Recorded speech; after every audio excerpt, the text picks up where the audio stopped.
বললে মনে করব কৃপণ, কৃপণকে আল্লাহ দেখতেই পারে না। এখন যদি মনে মনে বলেন যে হুজুর আমরা তো কৃপণ না, তাইলে কি বলবো? অহংকারী। আল্লাহ স্পষ্ট করে বলে দিয়েছেন, আল্লাহ ডাজন্ট লাইক দ্য প্রাউড, আল্লাহ অহংকারীকে পছন্দ করে না।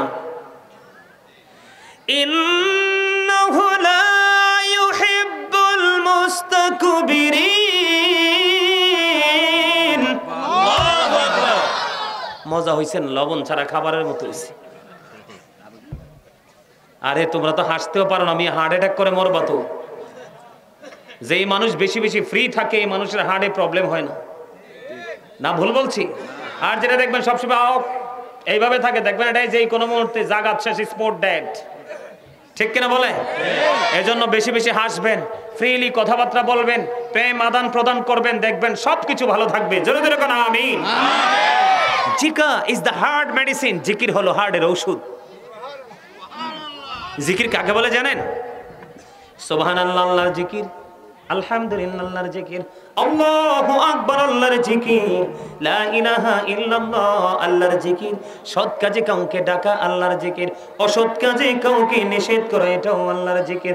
জিকির হলো, নামাজ হলো আল্লাহর জিকিরের জলসা, যেটা একই জায়গায় দাঁড়িয়ে এবং সম্পূর্ণ করা হয়, এটা হলো আল্লাহর জিকিরের জলসা। আর যেটা বিভিন্ন জায়গা পরিদর্শন করে সম্পূর্ণ করা হয়, এটাকে বলা হয় জিকিরের জুলুস। যেমন হজ হলো মাওলার জিকিরের জুলুস। আর জোরে জোরে বলুন না সুবহানাল্লাহ। আল্লাহ রাব্বুল আলামিন আল্লাহর হাবিবকে জানিয়ে দিলেন, হাবিব আপনি আপনার উম্মতগুলোকে জানিয়ে দেন, আপনি আপনার উম্মতগুলোকে জানিয়ে দেন, যারা এই পৃথিবীর বুকে যে কোনো জলসায় বসে আমি মাওলার জিকির করবে রে, আমি আল্লাহ কথা দিলাম তার চাইতে উত্তম জলসায় আমি তার জিকির করব। আপনার আমার জিকিরের জলসা আল্লাহর জিকিরের জলসা কি এক? আল্লাহ জিকির করবে রহমতের ফেরেশতা নিয়ে রে, আর আমরা জিকির করব সুদখোর, ঘুষখোর, সিটার, বাটপার, নামাজি, বেনামাজি, দামি কম দামি, ছোট লোক বড় লোক। ঠিক কিনা বলেন? তাহলে এখান থেকে বোঝা যায় রে, তুমি যদি মালিকের জিকির করতে পারো, মালিক তোমার জিকির কন্টিনিউ করবে, তবে সেই জায়গাটা হলো পুরো ব্যতিক্রম। জোরে জোরে সুবহানাল্লাহ। আল্লাহর হাবিব জানিয়ে দিয়েছেন, কেউ যদি জিকির করতে করতে করতে করতে মালিকের দিকে এক হাত পরিমাণ এগিয়ে যায়, বন্ধু মালিক তার দিকে 2 হাত পরিমাণ এগিয়ে আসে। কেউ যখন মাওলার জিকির হেঁটে হেঁটে করে রে, মাওলার কাছে যেতে চায়, মাওলার জিকির করতে করতে, মালিক বলেছে হাবিব আপনি জানিয়ে দেন আমার বান্দাগুলোকে, আমার বান্দা হেঁটে হেঁটে কখন আমার কাছে আসবে গো? আমার কাছে আসতে হবে না, আমি মাওলা তার কাছে অটোমেটিক্যালি দৌড়ে চলে আসি। আল্লাহর হাবিব বলেছেন, বন্ধু আল্লাহ বলেছেন হাবিব আপনি জানিয়ে দেন আমার বান্দা আমাকে যেমন মনে করবে, আমি ঠিক আমার সেই বান্দার কাছে তেমনি হয়ে যাব। আর জোরে বলেন না সুবহানাল্লাহ। আর একটু মহব্বতে পড়ুন না সুবহানাল্লাহ। বন্ধু আমি আপনাদেরকে আরেকটা মজার খবর দেব। আপনারা যদি মনে মনে এখানে বসে বসে জিকির করেন, আল্লাহ গো এই জিকিরের হাদিয়া তওফা আমার আপন স্বজনের কবরে পৌঁছে দাও। হযরতে আবু হুরায়রা রাদিয়াল্লাহু তাআলা আনহু থেকে হাদিস কেন বর্ণিত, আমার নবী সাহাবায়ে কেরামদেরকে নিয়ে বন্ধু রওনা দিলেন। হাঁটতে হাঁটতে হাঁটতে হাঁটতে হঠাৎ করে একটা গোরস্থানের পাশে দাঁড়িয়ে গেলেন। দাঁড়িয়ে যাওয়ার পরে নবীজি কি করলেন, খেজুর গাছ থেকে একটা খেজুরের ঢাল ভাঙলেন, ভেঙে 2টা টুকরো করে 2টা কবরের মধ্যে গেড়ে দিলেন। সাহাবায়ে কেরাম প্রশ্ন করলো, ইয়া রাসূলুল্লাহ, ইয়া হাবিবাল্লাহ, নবী গো, ও প্রাণের নবী, কেনই বা আপনি কবরের পাশে দাঁড়িয়ে গেলেন, আবার কেনই বা খেজুরের ডাল 2টা কবরের উপরে গেড়ে দিলেন? এবার আমার নবী জানিয়ে দিলেন 2টা কবরের মধ্যে আযাব চলতেছে আমি দেখতে পাই। নবী গো বুঝতে পেরেছি, কিন্তু খেজুরের ডাল 2টা কেন গেড়ে দিলেন? আমার নবী বললেন, যতক্ষণ পর্যন্ত সবুজ থাকবে ততক্ষণ মাওলার জিকির করবে রে, আর এই জিকিরের বদৌলতে তার কবর আযাব কিছুটা হলেও বন্ধ হয়ে যাবে। এই জন্য বলছি বন্ধু জিকির করতে হবে প্রাণটা খুলে। আমি শুরুতে একটু দুরূদ পড়েছি, আপনাদের মনে আসেনি? ছোট্ট করে পড়েছি কারণ কন্ডিশন তো ভালো না। জুমার দিনে কেউ যদি মদিনার নবীর সাথে প্রেমের ডুরি লাগাইয়া মাত্র 80 বার যদি কেউ দরুদ পড়তে পারে রে, আমার আল্লাহ খুশি হয়ে তার 80 বছরের সগীরা গুনাহ মাফ করে দেয়। আজকের রাত হলো জুমার রাত, এই জন্য বলেছি নবীকে ভালোবেসে প্রাণ উজাড় করে দরুদ পড়ো, মাওলাকে ভালোবেসে হৃদয় উজাড় করে মাওলার জিকির করো। আল্লাহর হাবিব আল্লাহ যদি তোমার রাজি হয়ে যায় রে, তোমার জন্য দুনিয়া এবং আখিরাতে কোনো ভয়ের কারণ নেই। বন্ধুরি আমার, হাদিস কানে এসেছে দাইলামি শরীফের মধ্যে, হাদিসের রাবি হলেন হযরতে আনাস রাদিয়াল্লাহু তাআলা আনহু। আমার নবী, আপনার নবী, দু জাহানের বাদশা নবী, তিনি জানিয়ে দিয়েছেন বন্ধু, মদিনাওয়ালার সাথে প্রেমের ডুরি লাগাইয়া প্রতিদিন কেউ যদি 1000 বার যদি দরুদ পড়তে পারে, সে জান্নাত না দেখা পর্যন্ত তার মরণ হবে না। জোরে জোরে বলুন না সুবহানাল্লাহ। বলেন পাইলে নিরালাহি গো নবী, পাইলে নিরালা, পাইলে নিরালাহি গো নবী, পাইলে নিরালা।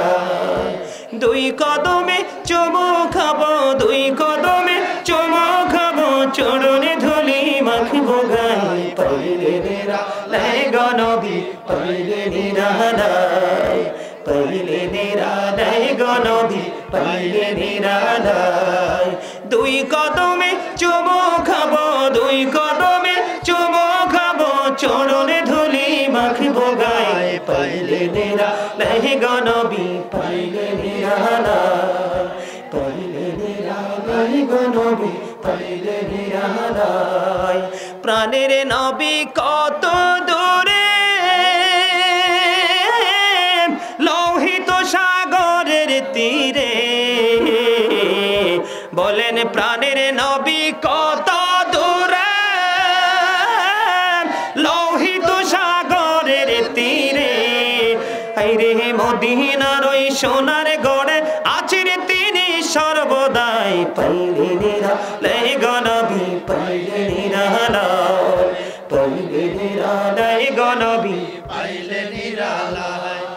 দুই কদমে চুমু খাবো, দুই কদমে চুমু খাবো, চরণে ধুলি মাখবো গায়ে, পাইলে নিরালাই গো নবী, পাইলে নিরালাই। মারহাবা। মজা হয় নাই? আমার তো মনে হয় ওয়াজ করতে করতে আমি স্ট্রং হবে, এরা উইক হবে, এরকম নেই কোনো বিষয়টা। আরে আরে জোরে বলে, হাসতে পারেন না? রাসূলের শান কি ভালো লাগছে না?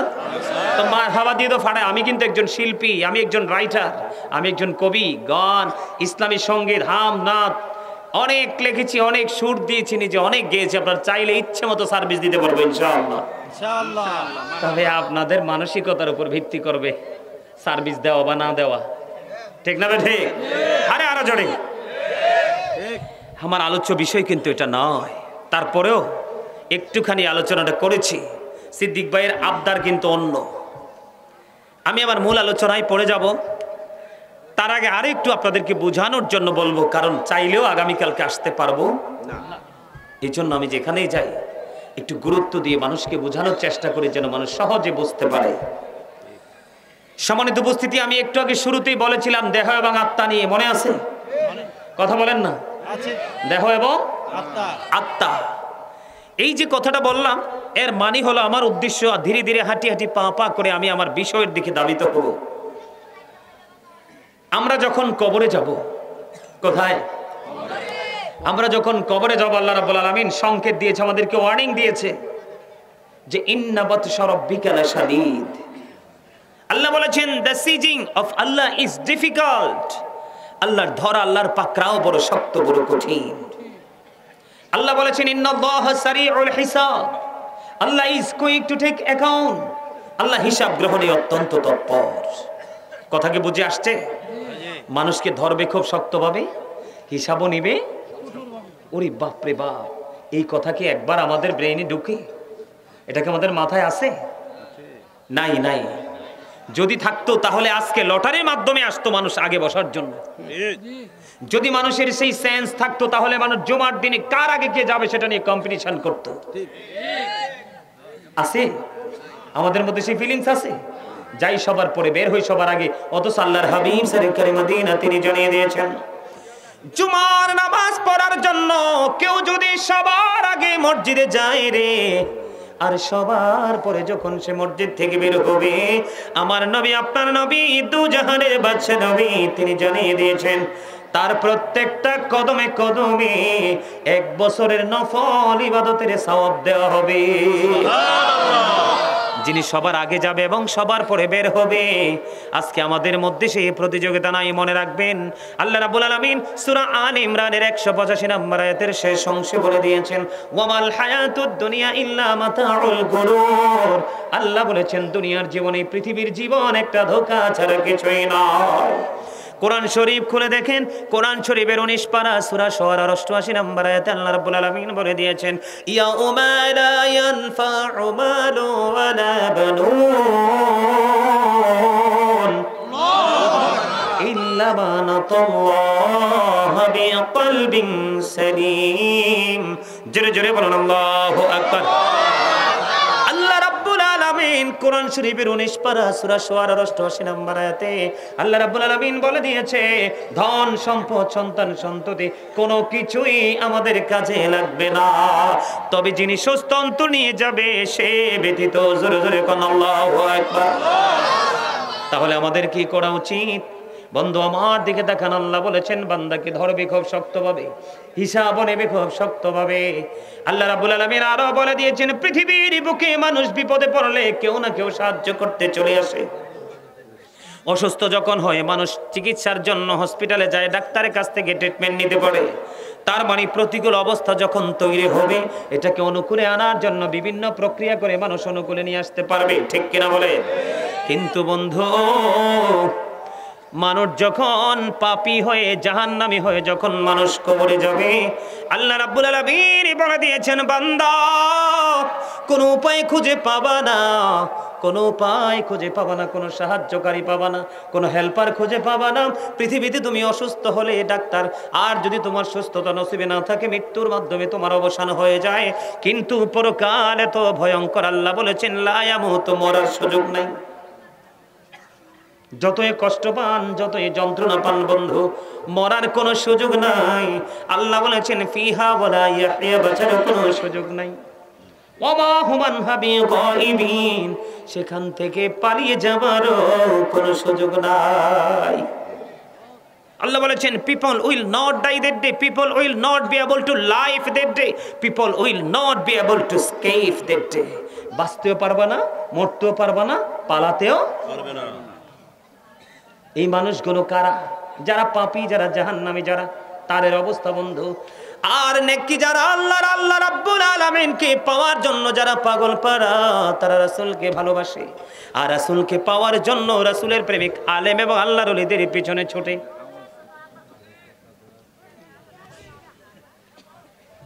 আল্লাহ রাব্বুল আলামিন একবার স্পষ্ট করে বলে দিয়েছেন, join with my dear people, come to my paradise. আল্লাহ বলেছেন join with my dear people, আমার প্রিয় লোকেদের সাথে যুক্ত হও, কাম টু মাই প্যারাডাইস, আমার জান্নাতে চলে আসো। আল্লাহ বলেছেন ফাদখুলি ফি ইবাদি ওয়াদখুলি জান্নাতি। দেখছেন নি, এদিকে কি কইছে আল্লাহ? বাঁচতেও পারবা না, মরতেও পারবা না, পালাতেও পারবা না। আর যদি তুমি ভালো কাজ করো, সৎ কাজ করো, সঠিক কাজ করো, আল্লাহ রাব্বুল আলামিন বলেছেন তুমি আমার প্রিয় লোকের সাথে যুক্ত হও, আর তার সাথে যুক্ত হয়ে আমার জান্নাতে চলে এসো। জান্নাতে গেলে কি লাভ হবে? আল্লাহ বলেছেন ইনদা রাব্বিহিম ইউরযাকুন, আল্লাহ বলেছেন দে রিসিভ ফুড ফ্রম আল্লাহ, তার আল্লাহর কাছ থেকে জান্নাতি খাবার রিসিভ করবে। সুবহানাল্লাহ, আল্লাহ তাদের জন্য আগেই জান্নাতি খাবার রেডি করে রেখেছেন। তাহলে আমরা কি জান্নাতি হব নাকি জাহান্নামী হব? জান্নাতি হব। আজকে একটু জাহান্নামীদেরকে নিয়ে একটু আলোচনা করব। সিদ্দিক ভাইয়ের খুব শখে আলোচনা শোনার। আপনারা কি আলোচনা শোনার পক্ষে? সবাই জাহান্নাম নিয়ে একটু আলোচনা করব, তার মানে ফিউচার নিয়ে, বর্জকি জীবন নিয়ে একটু আলোচনা করব। আপনারা একটু মন দিয়ে শুনবেন তো? না চলে যাবেন? হ্যাঁ, যাবেন না তো? আল্লাহ আমাদের সবাইকে কবুল করে নিক। সকলে বলেন আমিন। আরে আরো জোরে বলেন আমিন, আরো মহব্বতে বলেন আমিন। বন্ধুরে আমার, পৃথিবীর মানুষগুলো দেখে বন্ধু কবর, এটাকে সুন্দর করে ডেড বডিটা লাশটা মাটিতে রেখে বন্ধু উপরে মাটি দিয়ে ফিল আপ করে দেওয়া হয়। কিন্তু আল্লাহর হাবিব সরকারে মদিনা তিনি বলতেছেন, আল কবরু রাউজাতুম মিন রিয়াদিল জান্নাতি আও হুফরাতুম মিন হুফারিন নার। আল্লাহ রাব্বুল আলামিন আল্লাহর হাবিব জানিয়ে দিয়েছেন কবরটা জান্নাতের একটা বাগান হবে, জাহান্নামের একটা গর্ত হবে।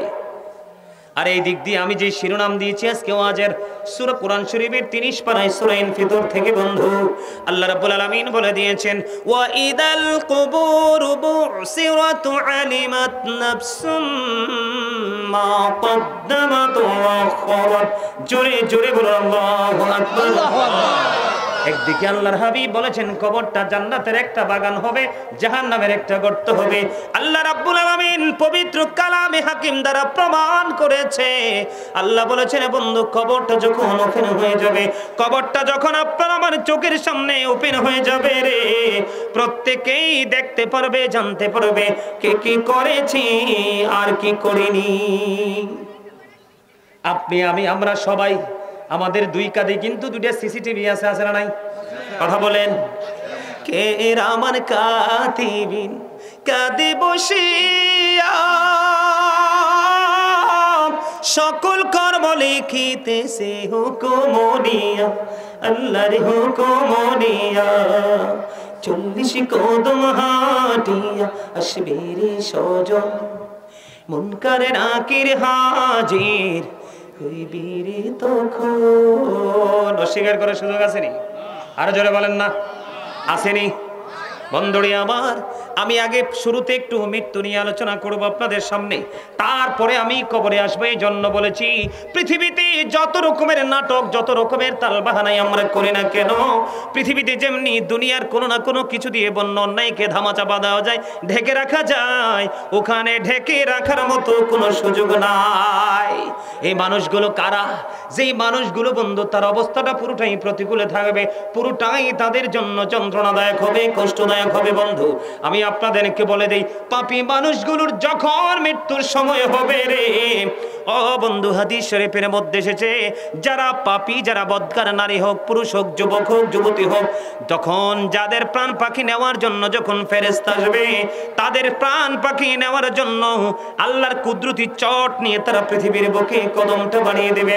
কেন কদম বাড়িয়ে দিবে? কারণ পাপী লোকেদের আত্মাটা তার দেহ থেকে বের করতে দেরি রে, এত বেশি দুর্গন্ধ তার আত্মা থেকে বের হবে। হাদিস শরীফের মধ্যে এসেছে বন্ধু, গোটা পৃথিবীর সকল প্রাণীগুলোকে মরার পরে যদি একত্রিত করা হয়, এক জায়গায় যদি স্তূপ করে রাখা হয়, সকল প্রাণী পচার পরে যে দুর্গন্ধ বের হবে, তার চাইতে ভয়ঙ্কর দুর্গন্ধ বের হবে একটা পাপী লোকের আত্মা থেকে। জোরে জোরে কন্যা নাউজুবিল্লাহ। আর জোরে বলেন না নাউজুবিল্লাহ। আর একটু মহব্বতে বলুন নাউজুবিল্লাহ। বন্ধুরে আমার, এই যে পাপী লোকের জানটা যখন দেহ থেকে বের করা হবে, আপনার কাঁটা যুক্ত লোহার শলা কি, আপনারা আমি এক্সাম্পল দেই, যদিও সেটার সাথে যায় না, তারপরও সাধারণ মানুষ হিসেবে বোঝানোর জন্য বন্ধু বলেছি। আপনারা কিন্তু নদীমাতৃক এলাকার মানুষ, ঠিক না? ঠিক। আপনাদের এদিকে পানি হয় না। ওই যে আমি সিঁড়ি দিয়ে যখন নিচের দিকে নেমেছি, তখন আমি বুঝতে পারছি এদিকে জলাশয় আছে না নাই? চল দিয়ে মাছ ধরে কিনা? কথা বলেন না কেন? চল দিয়ে মাছ ধরে বন্ধু। চলটা কিন্তু মারলে সহজে মাছের গায়ের মধ্যে এটা বিঁধে যায়, টান দিলে কিন্তু উল্টো কাঁটা দিয়ে জীবন্ত মাছের গোস্ত বের হয়ে আসে। আসে গিয়ে আসে না বন্ধু? যদিও পাপী লোকের মৃত্যুর সাথে এটা কোনোভাবে যায় না, তারপরে আমি আপনাদেরকে বোঝানোর জন্য বলেছি, অনেক কাঁটা যুক্ত একটা শলা মানুষের ভিতরে ঢুকিয়ে টেনে টেনে মুচড়ে মুচড়ে টান দিলে যেমন গোস্তগুলো আধগুলো বন্ধু ছিঁড়ে ছিঁড়ে টুকরো টুকরো হয়ে বের হবে, পাপী লোকেদের আত্মা যখন কবজ করবে বন্ধু, এরকম তার কাছে মনে হবে ওই ছিঁড়ে ছিঁড়ে টুকরো টুকরো করে বের হওয়ার যেমন যন্ত্রণা, তার চাইতে আরো ভয়ঙ্কর যন্ত্রণা মন অনুভব করবে। জোরে জোরে কন্যা নাউজুবিল্লাহ। আর জোরে বলেন না নাউজুবিল্লাহ। বন্ধুরে আমার এত ভয়ঙ্কর হবে পাপী লোকেদের মৃত্যু। তাকে আজরাইলকে দেখা মাত্র, বন্ধু আজরাইলকে দেখা মাত্র দেহের বিভিন্ন জায়গায় রুহুটা পলায়ন করতে চাইবে রে, কোনোভাবেই তো পালিয়ে থাকতে পারবে না। কারণ হলো কে গুজি কাটিকারি ঘুড়ি বানা কর ও রাত হ্যাঁ আসমানে মে ঘুড়ি বেচারা क्या करेगा ऋषि मौला का हाथ में। জোরে জোরে কোন আল্লাহু আকবার, আর জোরে বলেন যখন তোমার কেউ ছিল না তখন ছিলাম আমি, এখন তোমার সব হয়েছে পর হয়েছি আমি। যখন তোমার কেউ রবে না রব শুধু আমি, আমার কাছে আসতে হবে মনে রেখো তুমি। তোরা চাসনি কিছু, তোরা চাসনি কিছু কারো কাছে খোদার মদদ ছাড়া, অন্যের ওপর ভরসা ছেড়ে নিজের পায়ে দাঁড়া। বুঝতে পারছেন নি কিছু?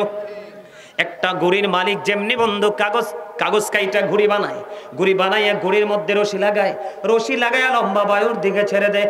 মালিকের যখন সময় হয় তখন মালিক নাটাই ধরে টানতে থাকে, ঘুড়ি মালিকের হাতে আসতে বাধ্য। ঠিক আপনার আমার বডিটা হলো একটা কাগজের ঘড়ির মতো, এই আত্মাটা হলো বন্ধু রশির মতো, নাটাই হলো আজরাইল। অর্ডার করবে হলো আপনার আমার মালিক, যাকে বলা হয় লা ইলাহা ইল্লাল্লাহ, যাকে বলা হয় কুল হু আল্লাহু আহাদ। Just time, no complain, no argument. ঠিক যখনই আসবে তখনই প্রাণ পাখি নিয়ে চলে যাবে, একটা সেকেন্ড আগে পরে করা হবে। জীবনে দেখছেন কেউ, শুনছেন এরকম ঘটনা? বন্ধুরে আমার অত্যন্ত ভয়ঙ্কর হবে মৃত্যু পাপী মানুষগুলোর। বন্ধু মানুষগুলোর কোনো উপায় থাকবে না, এতটা যন্ত্রণা হবে, এতটা নির্মম হবে বন্ধু মৃত্যু। আমি যদি আপনাদেরকে মৃত্যুর যন্ত্রণা সম্পর্কে একটুখানি বলি, আপনার আবার প্রাণের নবী যেদিন এই পৃথিবী থেকে চলে যাবে রে, ও বন্ধু আয়েশা সিদ্দিকা রাদিয়াল্লাহু তাআলা আনহার পিঠের সাথে পিঠ মোবারক লাগায়া বলতেছি, আয়েশা তু ইন্না লিল মাউতি সাকারাতুন, হে আয়েশা মৃত্যু অতি যন্ত্রণাদায়ক, বেদনাদায়ক। জোরে জোরে আল্লাহু আকবার। বন্ধু দরজা যখন খুলতে দেরি রে, দরজাটা খোলার পরে আজরাইল বন্ধু নবীকে সালাম দিলেন, সালাম দিয়ে আমার আপনার প্রাণের নবীকে ডেকে বললেন, ইয়া রাসূলুল্লাহ, নবী গো, ও প্রাণের নবী, আপনার যদি সম্মতি থাকে গো, আজকে আপনার প্রাণ পাখি নিয়ে যাবো। জোরে জোরে বলুন না আল্লাহু আকবার। আমার নবীজির চেস্ট মোবারক, বুক মোবারকের উপরে আজরাইল যখন আঙ্গুল রাখলো রে, হাত রাখলো, আজরাইল তুমি আমার বুকের উপর কি রেখেছো? আজরাইল রেখে রেখে বললেন, নবী গো, আমার ছোট্ট একটা হাতের একটা আঙ্গুল বা অংশ রেখেছি। আমার নবী রেখে রেখে বললেন, আমার উপর যদি আসমান জমিন সব যদি আমার বুকের উপর চেপে দেওয়া হতো, আমি নবীর কাছে এতটা যন্ত্রণাদায়ক মনে হতো না। আমার গুনাহগার উম্মত গুলোর মৃত্যুর যন্ত্রণা পর্যন্ত তুমি আমাকে দিয়ে দাও। জোরে জোরে সুবহানাল্লাহ, আর একটু মহব্বতে পড়ুন না সুবহানাল্লাহ। বন্ধুরে আমার, একজন নবী ইদ্রিস আলাইহিস সালাম, আমি ছোট্ট ছোট্ট করে কোট করে বলছি বন্ধু, ইদ্রিস আলাইহিস সালাম এমন একজন আল্লাহর নবী ছিলেন, তিনি সব সময় রোজা রাখতেন।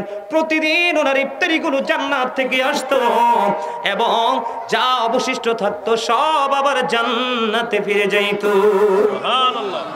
তিনি এমন একজন নবী ছিলেন বন্ধু, এমন পাওয়ার ছিল, এমন মুজিজা ছিল ওনার। একদিন এক ব্যক্তির শুরুতেই আজরাইল আলাইহিস সালাম আসলেন ওনার সাথে সঙ্গ দেওয়ার জন্য। ওনার সাথে যখন সঙ্গ দেওয়ার জন্য আসলো, ওনাকে জান্নাতে খাবার খাওয়ার জন্য বললেন। ইদ্রিস আলাইহিস সালাম উনি না করলেন, খাবার খাবে না। আল্লাহর নবীর সাথে তিনি সফরে বের হলেন। সফরে বের হওয়ার পরে তাদের মধ্যে অনেক কথোপকথন হলো, আলাপ আলোচনা হলো। আলাপ আলোচনার মাধ্যমে ইদ্রিস আলাইহিস সালামের সন্দেহ হলো, এটা কখনোই কোনো মানুষ নয়, এটা নিশ্চয় এটার মধ্যে কোনো রহস্য আছে বন্ধু। এবার ওনাকে প্রশ্ন করলেন, আপনি কে? কয় আমি হলাম আজরাইল। কয় কি বলেন? কয় হ আমি আজরাইল। কয় কেন এসেছেন? আজরাইল তো আসে মানুষের মৃত্যুর সময় হলে। এবার আজরাইল আলাইহিস সালাম একটা ডাক দিয়ে বলল, নবী গো, আমি আপনার সাথে দেখা করতে এসেছি না, আমি আপনার সাথে একটা বন্ধুত্ব করতে এসেছি, সখ্যতা করে তোলার জন্য এসেছি। জোরে জোরে বলুন না সুবহানাল্লাহ। আর আর জোরে বলেন না সুবহানাল্লাহ। আজরাইল বলতেছে নবী গো আমি আপনার সাথে একটা সম্বন্ধ করতে এসেছি। এবার ইদ্রিস আলাইহিস সালাম ডেকে ডেকে বললেন তুমি যদি আমার সাথে সম্পর্ক করতে হয়, বন্ধনে যদি আবদ্ধ হতে চাও, তাহলে আমার শর্ত আছে। কয় কি? কয় আমার শর্ত হলো আমাকে একটা বার মরণ দিতে হবে। কি দিতে হবে? আমাকে মৃত্যু দিতে হবে। আজরাইল কয় আপনার তো মরার সময় হয় নাই।